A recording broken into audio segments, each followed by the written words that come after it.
Alam mo, tatamaan ka sa akin. Gusto mo bang mapasama o masaktan?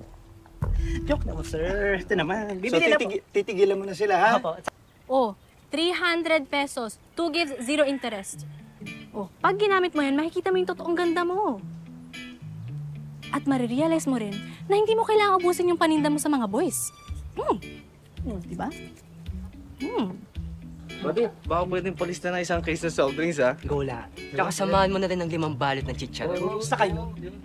Kita mo? Tindahan pa ba to o feeding program? Hoy, miss. Di ko gusto yung tabas ng dila mo, ha? Ang tingin mo sa akin? Tsaka? Na pinapansin ako ng mga ombre na to dahil nagpapaandar ako?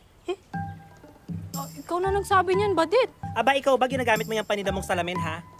Sa kanina mang chararat. Pustahan tayo, wala man lang boys na tumitingin sa'yo.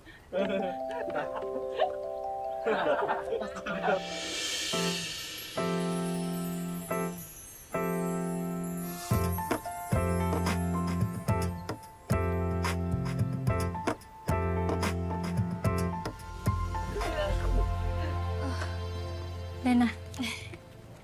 Hindi naman kasi ganun ibig sabihin ng ate ko, Badet. Maganda ka na eh. Pero, pag bumili ka na itong binibenta naming salamin, mas gaganda ka pa. Ah, magkapatid kayo nito? Paano nangyari yun? Alam ko namang mahilig ka sumali ng beauty pageant, Selena, pero hindi mo naman nasabi na may ate ka palang mukhang alalay.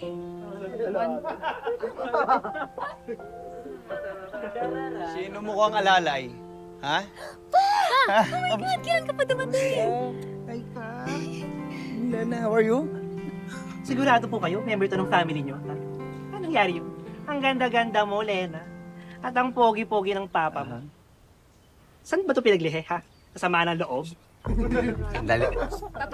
So, akong bahala dito. Alam mo ikaw, tumingin ka sa akin. Okay ka sana eh.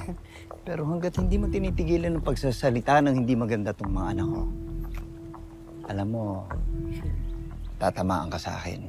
Gusto mo bang mapasama o masaktan? Joke na mo, sir. Ito naman. Bibili na po. Titigilan mo na sila, ha? Opo, at saka bibili na rin ako. Okay, salamat. Tsaka hindi totoo sinasabi mo na hindi maganda ang anak ko. Hindi ba, mga boys? Maganda yung anak ko, di ba?